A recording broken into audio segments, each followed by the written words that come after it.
Make it a good day. Coming up today, Taylor Swift is all mad at Netflix. What's the problem? Then Wendy Williams has picked her man. Is it producer Ted? You'll find out in the Hot Dish. Also today, what's better or worse than regular flavored Peeps? How about hot tamales flavored Peeps? It's a Jason Show taste test. And are your kids getting bored and restless at home? Christopher Straub is back to help with unique crafting ideas the whole fam can get into. Here we go. Let's make it a good day. We do it our own way. Let's make it a good day. Oh, no matter what they say. Oh, yeah. Well, hello, Apple Valley. Hello, Egan, Bloomington, Richfield, and Minneapolis. Welcome to the Jason Show, everybody. I'm Jace. Thank you for being here. Please say hello to my sidekick, sister. You know her name. It's Kendall, everybody. Good morning, Kendall. I like Mr. How you doing? I'm good. Is it funny that every time you list cities in the metro area, my traffic map comes in my head and I'm like, yep, south of 494 today. That's where we're hitting up. You know what pops So in my weird. head when I list off the cities? What? I'm going to get an email later from a person in a city that I didn't mention. That's what Gonna I be think about. Really upset. I It's- get that too at traffic. I do. Yeah. Oh, yeah. Why aren't you covering the blah, blah, Lakeville. blah, blah, blah, blah, Lakeville. blah? I Yeah. hear you. I'm sorry. There's nothing happening on I-35. I don't know what to tell you. It's good news. It's a good news that there's nothing happening. But traffic, I hear from my buddy Kenny Olson, who does that traffic levels are rising. Are you seeing that? I would agree. The old hot spots, I call them, like back in the day, they Yeah. were always the spots that would get busy at different times of the day. Definitely are starting to get that way again. Okay, that's good. A little sense of normality. Yep. Speaking of letters, Yes. people don't write a lot of handwritten letters anymore. No. So when you get one, it's really sweet. So I'm not gonna, you don't have to do a close-up of it, but I got a delightful handwritten letter today. Producer Jeff showed it to me.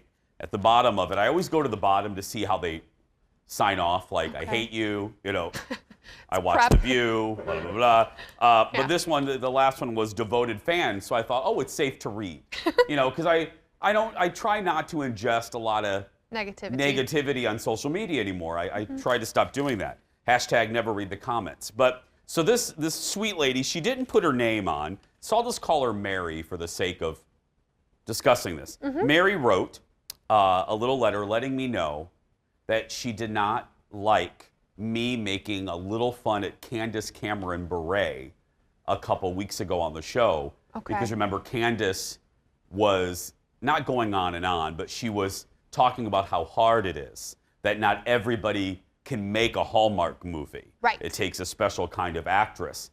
And okay, I poked a little fun at her because we're not doing Shakespeare here. And that's basically what I said.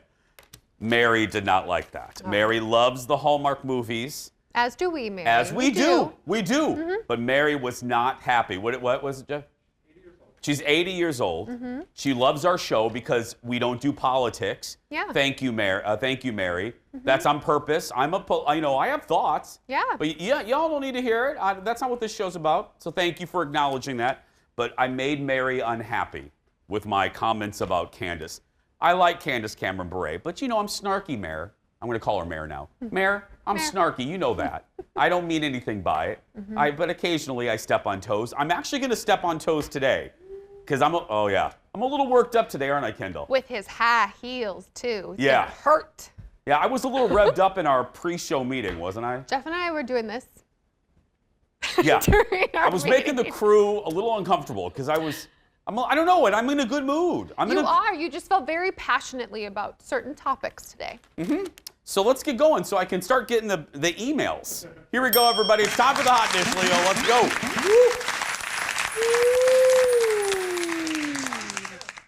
Are you ready? I'm ready. Okay. I feel very strongly. Let's go. Here's one of them. It's DEFCON 1 for the Swifties. Taylor Swift is lashing out at Netflix, accusing the streamer of having doing a sexist joke at her expense. Now, here's the deal. The joke in question aired during the season finale of a show called Ginny and Georgia. The show was a dramedy that follows a 15-year-old who is more mature than her 30-year-old mother. At one point during the final show, the two are fighting, and the daughter says, What do you care? You go through men faster than Taylor Swift. Taylor called on Netflix to stop degrading hardworking women. In Netflix's defense, Taylor has publicly had a long list of ex-boyfriends. Ain't nothing wrong with it. I mean, everyone, who cares? You're in your 20s. You're supposed to date around. Here's my thought. I'm putting this in several different categories. Let's pull one file out. I think this is in the file of, we are all so too sensitive nowadays. I think this goes in that file. Amen. I do. Number two, is it sexist? I know it's odd. I always feel weird as a guy commenting on this. I'm not a woman, but I was raised by a strong woman. I consider myself an advocate of women. I don't think so. I've talked to a couple female friends. They don't think so. And number three, here's my big thing, is when you write songs for years about your relationships, all of them, and you profit off of them, I think it puts you in a category where you can't really complain about said relationships or people's comments about said relationships because you've put them in your songs. You have a lyric which literally points out that you've dated a lot of people. Now, is it an old joke? Is it an old reference? Yeah, it's a 10-year-old joke. But we're not here. I mean, look, you can make that argument all day, but I don't think it's sexist. Kendall? I agree. I think it's all about context, Yes. right? This show is about a mother and daughter relationship. From what I understand in a little bit that I've seen, the mother is supposedly around the same age as Taylor and I. We're all kind of in that same pocket, right? Making that joke in that context to me would not have been offensive, especially like you said, because you are a public person who has publicly dated a lot of people. And I'm usually very into whatever Taylor has to say about feminism and human rights, things like that. However, this one, I think you're right. And let's not be a little overly sensitive about this. Yeah. We've dated people. I've done stupid things that tell me I did it. Okay. Yeah, we all do dumb things in our 20s. I think by getting outraged, you're bringing more attention to the joke that offends you. Right. I also think that. Right. Next on the dish, the highly anticipated Coming to America sequel is going to be released on Friday on Amazon Prime Video.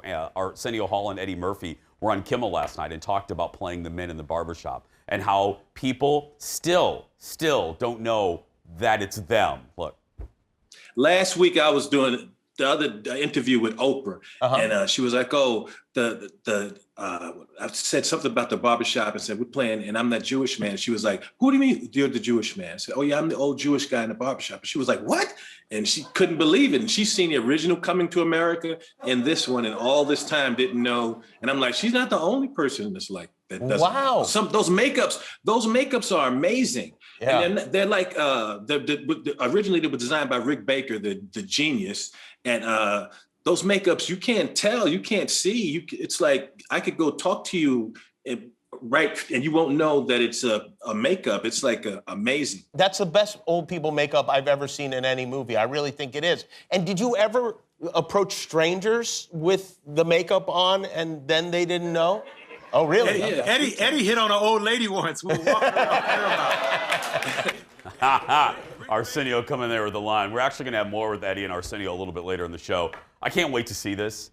I wish it would have come to theaters. I think it would have been a huge hit, but we've been waiting 30 years for this. So right. Long enough. Let's just stream away. Next in the dish, Paris Hilton is opening up about the 2007 interview with David Letterman. We've talked about this a couple times.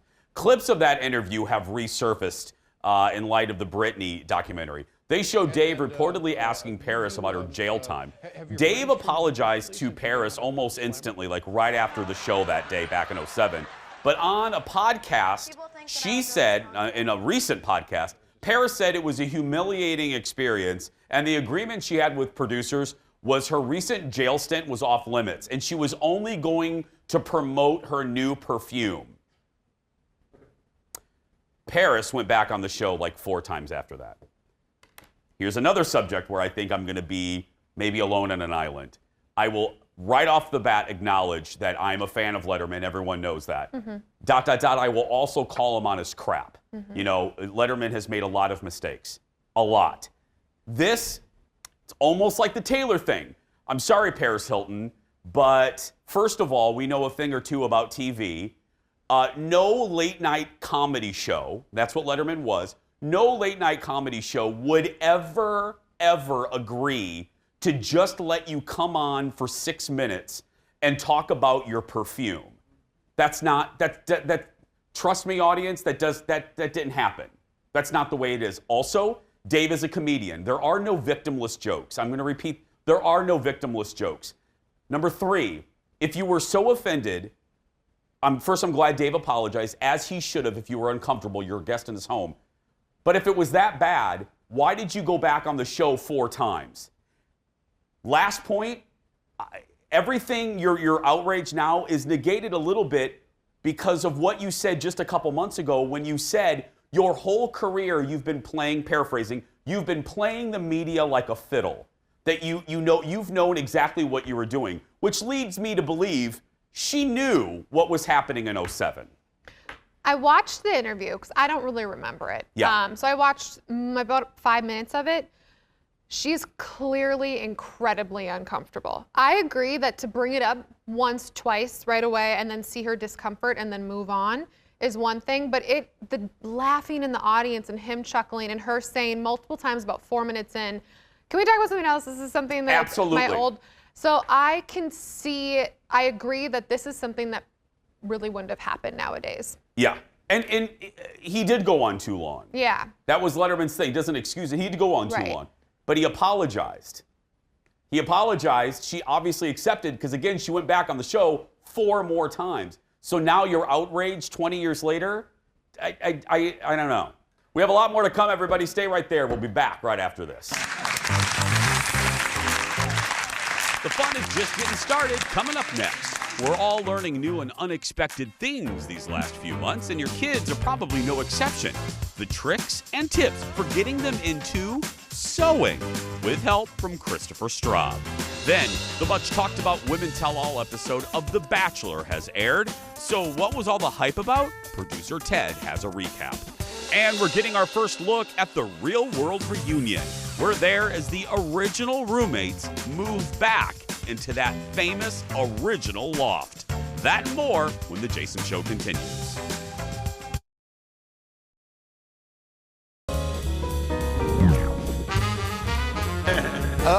How did Louis come to be a part of that film and your world there?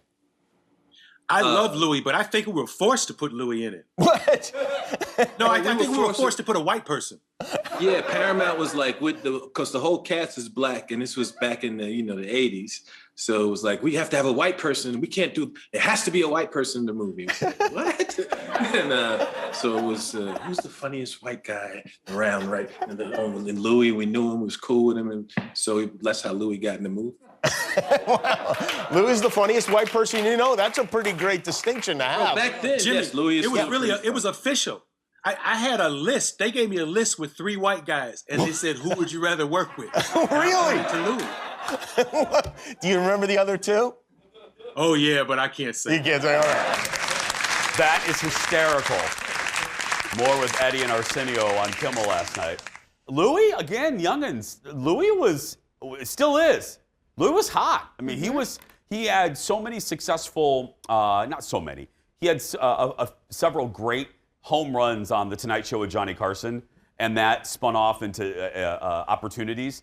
It's no wonder he was in that movie. Right. It's good to see him back. We love you, Louis. Come back and see us. Next in the dish, this is the true story of a reunion 30 years in the making. The original Real World cast is moving back into their original New York City loft for a limited series event. I am so excited for this. The whole thing is going to air on the new streaming service, Paramount Plus. And they just come back to the TV, especially if you're my age. You're going to love this. Look at the trailer.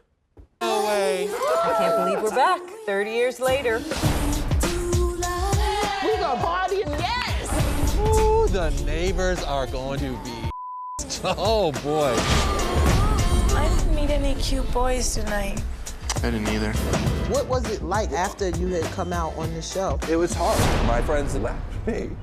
He represents what we all need to be, which is love. It's 29 years later and we're still having the same conversations. call me a racist. Because you are. It's gonna sound, again, racist, but... Then don't say it. You're missing the point of all of this. Things haven't changed. Yeah, it's changed. It's gotten worse. You leaving? What is this? What? She just left. Oh my God. Sometimes things fall apart before they can get better. So apparently, 6 members of the original cast move into the house, but Eric Nies does not. That was another little headline we learned over the weekend. The reason will be revealed during the show. The series drops, I believe, on Thursday, because that's when CBS All Access switches to Paramount Plus. As someone that remembers the original Real World, a little pop culture, you got to think about 1992. This was so revelatory for so many reasons. First, there wasn't a lot of reality TV. Reality TV wasn't even a term. It wasn't a term for television. So MTV broke ground with the concept. Number 2, you didn't see, first of all, you didn't see out gay people. I mean, we had Billy Crystal in Soap in the late 70s. You had Tony Randall, kinda, in Love, Sydney. You had a smattering of characters here and there, but you didn't see on a weekly show a gay person. So for us teenagers in the 90s, we were like, holy crap. Mm-hmm. You know, there's a gay person, and there's a black person, and then there's a virgin, you know what I mean? And they're all together. It was shocking. I mean, it was shocking television back then. So excited. At that point when that had come out, because I don't remember, had Ellen come out, or was that much later in the 90s? No, Ellen was 1996 on her show. And let me say, too, wasn't making fun of the virgin. It was just that was the deal. That was everyone was put into a category. Part of the bit. Yeah. That was part of the thing. Yeah, it was the, you're this, you're this. It was you're all labeled, so to speak. No, Ellen was 4 or 5 years later. Wow. Will and Grace was the next year. So Ellen came out in 96. Will and Grace debuted 97, 98. Again, I can't tell you where Russia is on a map, but I can tell you the premiere dates of all these shows. All the things. I can't actually tell you where Russia is. I do know it's a big one. So I didn't like my geography teacher. She was horrible. She was horrible. Horrible. Wretched woman. She was very bitter. Bitter. Just a bitter woman. Just like a bad cup of tea. That's right. I don't know. Next in the dish, we're used to seeing songs from reality shows like American Idol and The Voice hit the music charts. But something different is happening in England. This is for my peeps. A song created on the British version of RuPaul's Drag Race UK is an unexpected hit, beating out, that's why this is a story, even if you don't watch the show. The song is beating out Pink and Rita Ora on the charts. And once you hear it, it'll stay with you, and you'll be in Aldi, and you'll be singing the hook. Listen.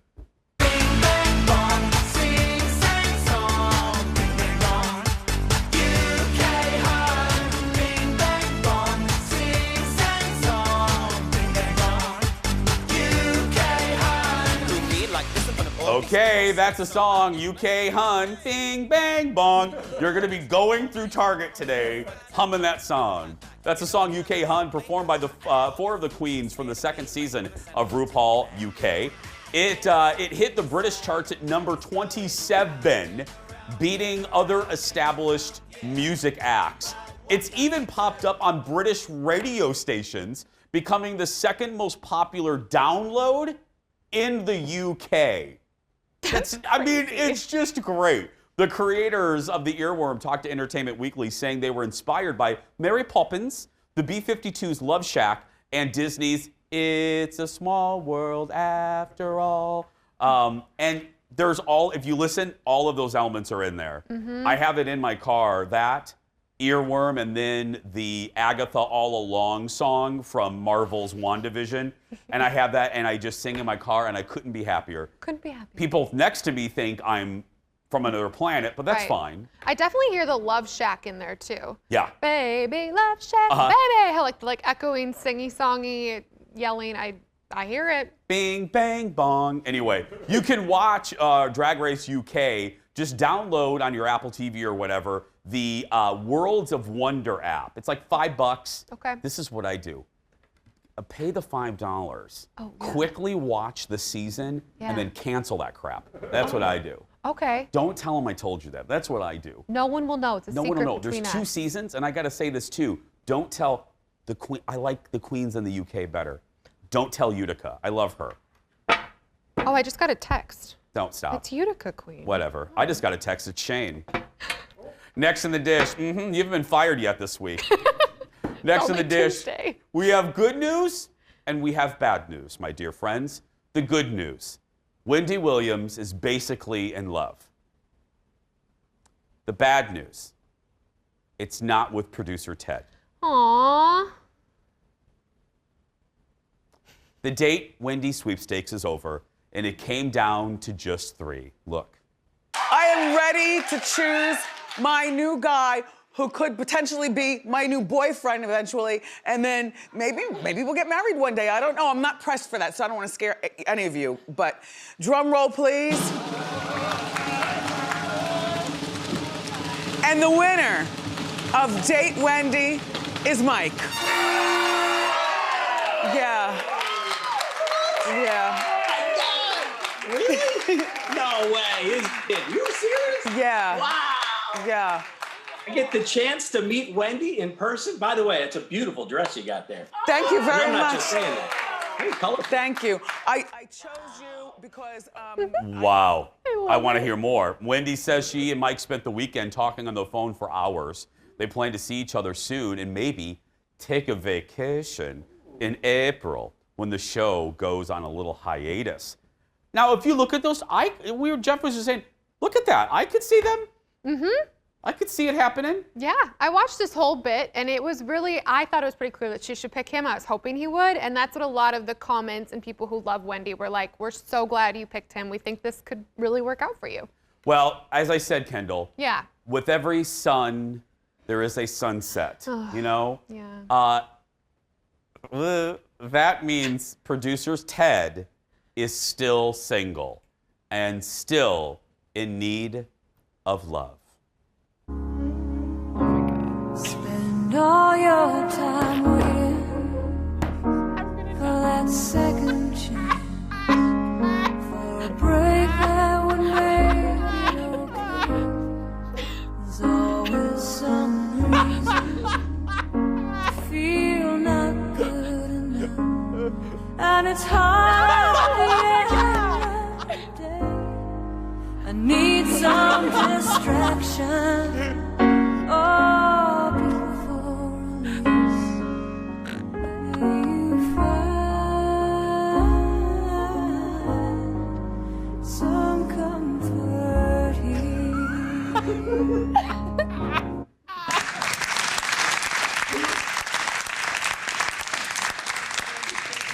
We are obviously inspired by those sad dog commercials with Sarah McLachlan. For just a small monthly fee, you can take Ted home too. Or help increase the budget of this show. That's right. He's potty trained. He's a little picky with his diet, but that's fine. A lot of pets are. Yes. He rides the Peloton. That's right. So he's very fit. He is a fake one though. He rides the faux photon, they call Peloton. it. Yeah. Wow. If you would like to date Ted, call 763. I'm just joking. There's the number right there at the bottom of your screen. Still ahead, Christopher Straub will join us with how to teach your kids to sew. Yeah. But next, after unsuccessfully dating Bachelor Matt, the women return to confront him and each other. Single producer Ted will recap the Women Tell All episode when we return. Back in a moment. 763-555-5555. Embarrassing because, you know, when you Google my name now, the first 20 results is the Bachelor contestant Brittany Galvin accused of being an escort.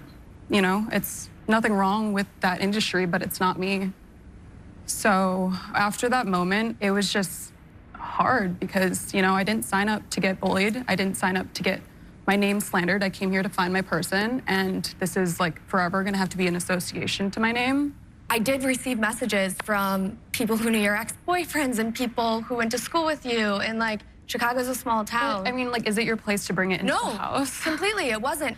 And I know that what I said can't be unsaid, and the damage can't be undone, but I would like to help repair some of that damage. I just want you to know that I am 100% sincere when I say, like, I am so, so sorry for that. Note to self, Chicago is the 3rd largest city in America and not, in fact, a small town. Yeah. Hello. I live there. One of the most scandalous rumors in Bachelor history addressed last night between Brittany and Anna. Matt's quest for love took a week off as many of his former lovers joined together for the annual Women Tell All special. Some of our favorite and least favorite women of The Bachelor reunited to confront each other and Matt. And that means, once again, it's time for 83% of America Loves Ted. Joining us now from Bachelor headquarters / our control room / the set next door is producer Ted Johnson. First of all, Ted, on behalf of the entire crew here in Studio A, our condolences to you and your failure with Wendy Williams. I feel like she never even gave me a shot. I feel the same thing, Ted. I do. Okay, can you remind the good people watching the whole thing with this feud between Brittany and Anna? So Brittany came into the season late. Remember, there was like that extra 5 girls that came in a couple weeks late. She comes in and immediately the women go after him. But Anna, for whatever reason, came up with this, and we're still not really clear where she got it from because, you know, Chicago's a small town. It's a small town. She says that Brittany, through her sources, is an escort. She gets paid to take men on dates. And of course, Brittany's like, whoa, where'd that come from? And the other women are like, whoa. And then she sort of backs off it. So we're not really sure where it came from. But yeah, that's one of the more scandalous rumors that I've ever seen on the show. So you were a big fan of Abigail. Love. I'm sorry. You loved Abigail. How did she come off last night? Abigail, she put in a good effort to become the Bachelorette last night. So Abigail is hard of hearing. She was born, and immediately they put in cochlear implants. So she's part of the deaf community, and she talked about how, you know, people have reached out to her, others in her situation, because we've never seen someone like that on this show. So she came off really good, and I fell more in love with her. Well, maybe, Ted, if it doesn't work out. Yeah, anyway. Okay, Serena. Oh, by the way, Ted, we just checked. The population of Chicago, 2.7 million. Yeah, 2.7 million. Small town. They all know each other. Serena P. was there. She broke up with Matt. What was that like? So, yeah. So, remember, this was right before hometown dates. Or it was maybe, right hometown dates. Yeah. And he was, like, into her. And then she ended things with him, and he was devastated. You know, he took the unprecedented sad limo ride back to the rose ceremony. He's still in love with her, I got the vibe. Really? And she, so he's like, it was hard. And she's like, yeah, but I'm happy, and I hope that you're happy with where you are right now. So you could see that she was almost dumping him for a second time. And he was bummed. Yeah. I should say, still bummed about it. Yeah, he was like, oh, there goes that door if things with so-and-so doesn't work out. We talked about this in our meeting. For people that don't understand the ins and outs of television, people may be surprised to still see Chris Harrison because of the hoopla, but this was recorded a while ago, right, Ted? Yeah, they put up a little thing on the bottom of the start of the show. February 6th was when they shot this. So this would have been before that extra commercial or interview that, you know, that then he removed himself from. He's only not going to be in the final hour after the finale. Got it. Okay, so what's coming next week then? Oh, this is the week we've all been waiting for. If there was anything reason to watch last night, it's because next week we have the fantasy suites. And let's just say there's a lot of oils, Leo. These women are incredible. I'm about to make one of the most important decisions in my life. I will tell you that I am in love with you. To find love. I'm head over heels for you. To find a wife. I am so in love with you.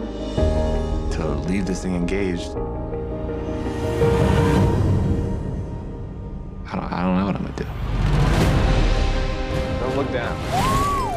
This week is Fantasy Suites, and I'm really excited to get to know Matt in a more intimate setting.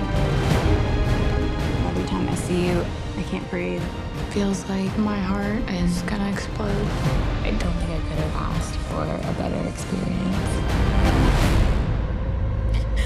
I'm in love with Matt, and he's with another woman right now. This is torture. Okay, was Crisco one of the sponsors? I There's think a lot so. of oil. A lot of oils. Yeah, it's gonna get heated. Yeah, with oil. Yeah. That's right. Producer Ted, happy journeys on your single journey. My DMs are just blowing up? Blowing up right now. I bet they are. Producer Ted, everybody. Thank you, buddy. Coming up, a Jason Show taste test with Peeps. When we return. Back after this. People are slipping into his DMs, Kendall.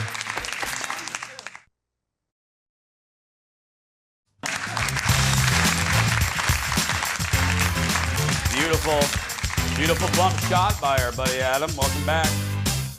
New foods and drinks hit the shelf almost every week, and we want to try them all so you don't have to. It's time once again for a Jason Show taste test. And today it's all about Easter sweets. Love them or hate them, Peeps Marshmallow is out with several new flavors this year. Now, one is Hot Tamales Fierce Cinnamon Chicks, adding a little spice. Try to say that 4 times. Adding a little spice to the sweet Peeps. Now, the other is Fruit Punch flavored Peeps, self-explanatory. Kendall and I are going to try them both. Now, let's establish the ground rules here. Yes. In normal life, are you a Peeps fan? I like Peeps. I mean, I'm older now, so it's not like I need them, but I loved them when I was a kid. Oh, really? I'm sorry, the Peeps people, not a giant fan. Okay. Like if in the Easter basket, Yes? From the bunny? I would give them to my cousin.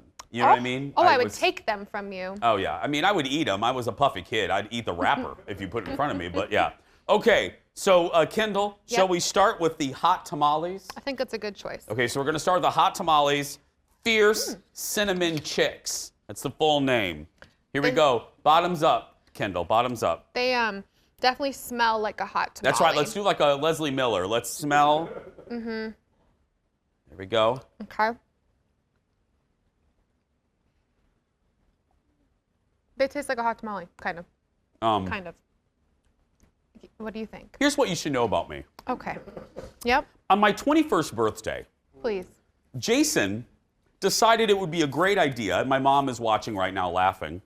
Jason thought it would be a great idea to drink basically an entire bottle of Aftershock, which What's is that? a cinnamon liqueur. Oh, it's like Fireball. Kinda. We didn't have Fireball in Indiana. And they had crystals in the bottom. Jason then proceeded to eat the cinnamon crystals at the bottom.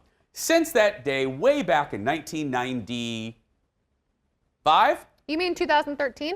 Whatever. I can't eat anything cinnamon. Big red gum, it's like a cross to a vampire. I can't do Did it. you ever put the wrapper on your forehead? No, I hate it. This can't do it. It's already making my stomach a little gurgly. The cinnamon in my belly, not well. You may have to take over the rest of the show. Okay. Okay, next. Thank you. I thought they were fine. Well, that's why I didn't even ask you. Didn't Sorry. even ask. Hot tamales. My tummy's all upset. What? Hot tamales, that candy that I'm like, oh, I don't like hot tamales. And then I have one and I'm like, oh, do I like hot tamales? I think I do. I don't mind it. If you like cinnamon, you have to like cinnamon. Okay, no, I don't, and it's not doing well down Okay, here. well, we'll move on. Okay, Fruit Punch, everybody. Fruit Punch Peeps. Bottoms up. Smells just like it. Leslie Miller this up. Oh, I do like the I do like the smell. Notes of sugar. Uh-huh. And empty calories.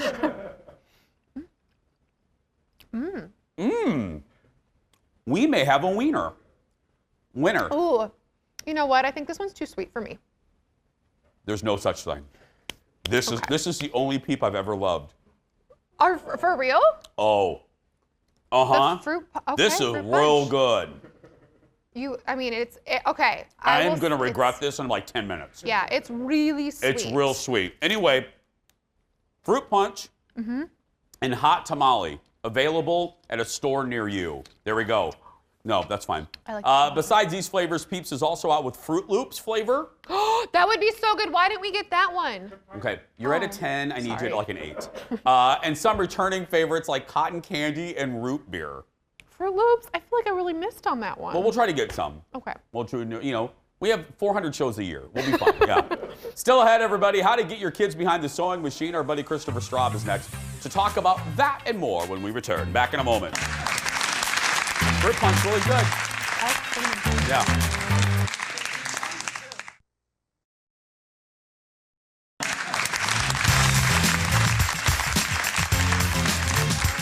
Welcome back. Our next guest has been very busy during the pandemic. But help is on the way because he's teaching his kids how to get into the family business. That's right. Free labor, right, Christopher? Joining us now with how to get your kids interested in sewing is fashion designer and all-around great guy, our buddy, Christopher Straub. Good morning, Christopher. Good morning. It's great to see you. It feels like it's been forever. It has been forever, and I love this. Just get the kids to do it, right, Christopher? That was not the goal, but that's what ended up happening. Exactly. Okay, but what initially, it is the family business, but how did this come about? Well, I think it's that they saw me working on all these projects. They saw me making things going from start to finish and knowing that you could create something that somebody could wear or somebody could cuddle with or appreciate. You could make a gift just with a sewing machine and a little bit of fabric.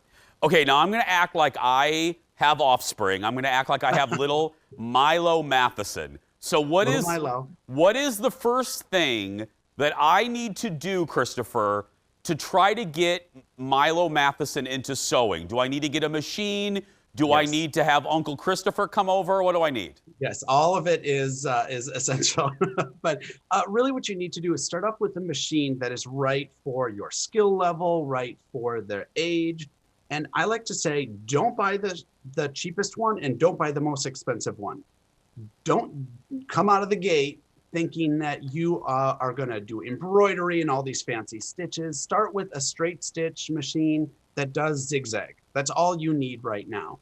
And then take the time to learn how to use it. That is the biggest thing, because if you have a tool, you don't know how to use it, you are frustrated, you're going to walk away from that machine every time you start a project, and you're not going to go back because you're going to think the machine's broken, it's not doing what I need it to do, so it's useless, and it's going to get the little cover put on it, and you're never going to go back. Christopher, I don't mean to put you on the spot with this, but how much should folks expect? You said middle of the road. I'm always thinking of a budget. How much should people be prepared to spend for a decent sewing machine? Oh, 120 to 170. Okay. That's pretty easy. Yeah. Okay, that's good. And you said practice sewing without the thread first. Why? Right. So that's my next my next tip is because you need to learn. It's just like driving. You need to learn how to steer. Yeah. Like you need to learn speed, how to use your hands to guide the fabric. And so start with paper. As you can see in the video, there's my kid practicing. You don't have to be like me. My kid practices on my old headshots. Well, I'm sorry. Wait a minute. Wait, I have some in front of me. I have to show you. It's kind of funny. I don't know if you can see the little perforations, but these are my old Christopher Straub headshots. So if you don't have headshots at home, feel free to use like heavier grade or thicker paper, because they're gonna be able to grab it a little easier. Christopher, put the headshot back up on the camera, please. Look at you.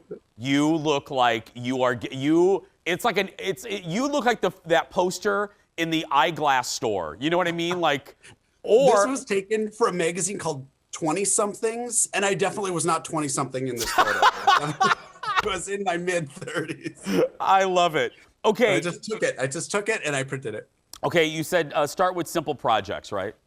Yeah, so then the next step would be just start with something that is something they want to make and is at their skill level. So think about small kind of square shaped projects. So anything like masks. Obviously right now we're making masks here at home. I'm still making them every day. My kids are making them for themselves and their friends. and then little pillows, little bags, anything that is kind of square shaped. Stay away from those curved and circular. There we're making a pillow. Yeah, so Square. those are going to be able to guide you in the right direction. So once you feel comfortable making all those sewing decisions, and you can move on to those bigger projects. Christopher, what are some of the things that beginners struggle with that we should be prepared to struggle with? Right. It is be prepared to be annoyed with your machine. Okay. Be prepared. You know, it helps that they have someone who knows how to sew guiding them. If you are coming at it, like if you're a parent, yeah, coming at it from a fresh eye too, and you don't have experience, that's going to be a challenge. So you have to learn how to use it and then translate that onto your kids. Because if you don't know, like we showed in one of the photos, my kid knows how to turn the hand crank. You know, I should know this. I should know the terminology. He knows how to turn to get the elements, the needle where it needs to be in order to even pull the fabric out from the thread. So it makes sense in my brain, but I get it. When you're a beginner, and I tried to teach you, yeah, you know how hard it is. No, if Milo Matheson ever does happen, he's just going to Christopher's house. Okay. Yeah, Uncle Christopher. We'll take care of him. Tell me about the projects you're working on right now, Christopher. Well, still making masks, still making custom teddy bears. There's not really a need for fashion right now since we don't have anywhere to go. Yeah, true, exactly. And then I'm a co-host on a men's home shopping network called Bulldog Shopping Network, and I'm on every weekend. So search Bulldog Shopping Network, and you can see all about it. How about the bears? Yeah, so I make teddy bears from my own fabrics. Also, people give me their fabrics from their loved ones. I do memory bears all the time. I have 2 in production right now. So people give me the pants, jackets, shirts, something from a loved one, a lot of military personnel. Yeah. And then I transform it into a bear. So it's now something that they can hug. It's a great, I've loved it from the day that you started doing it. It's fantastic. Thank you, buddy. Thank you. Christopher Straub, everybody. Search for him on Instagram. Just search for Schmistopher. Schmistopher. We're going to take a break, and we'll be back right after this to wrap things up. Schmistopher. Schmistopher.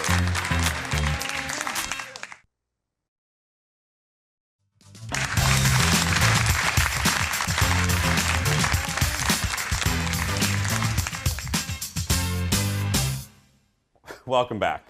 You can stay connected with our show on social media. It's real easy. Check us out on Facebook, Twitter, and Instagram. All you have to do is search for Jason Show TV and our personal accounts too, Kendall Mark and Jason Matheson. The fun never stops there. You ready for the question today? I'm so ready.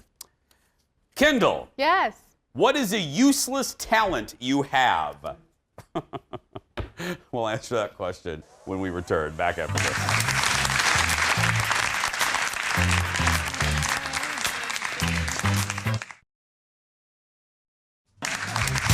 Bubblegum goodbye time. Every day we answer a secret question in our bubblegum machine. Today, what's the useless talent that you have? Kendall? I feel like all my talents are useful, but I'm super double jointed. Does that count? Like I'm really double jointed? It does. Okay, it does. Thank you. Is that it does. good enough for you? No, it's good, yeah. Can do weird things with my thumb. Okay, I love that. Mine, I've said it before, I frighten people with it. I obviously love Dallas, the show. Mm-hmm. Ran for 14 years. Yeah. Every year of the show, oh, this one. They revamped the theme. You know, different instrumentation, different arrangement. I can listen to 3 seconds of all 14 versions and tell you specifically what year it was from. Oh, that's season 5. Oh, that's season 7. There are 14 of them. It's frightening. If you ever come to our real life audience, you can see Jason do this in person. Yeah, sometimes producer Jeff will randomly pull up, because I have them all on my phone. You know what I mean? Yeah. It's frightening. It's something. It's frightening, and I acknowledge that. But I love the theme. I love that's where my love of opening credits started. I love it. I love a good opening title sequence. I love Cheers. Love Boat has a great, Laverne and Shirley. I love a good opening title sequence. Okay. That's why we have what? What? Which I'm one? a baby? Oh, you're a baby. Oh, yeah. Oh, yeah. No, I'm definitely a baby. You know, one other thing I can do that's very cool. I can stand on one foot for an obnoxiously long time. Like, I do it all the time. Tomorrow on the show, Stephanie Hansen is back talking Bloody Marys. From where to get the best Bloody Marys in town, take the shot, Leo, to making your own at home. Join us tomorrow. But right now, that's going to do it for us. If you're a kid that's being bullied, go out there and be yourself, because nobody can tell you you're doing it wrong. Have a great day, everybody. We'll see you tomorrow.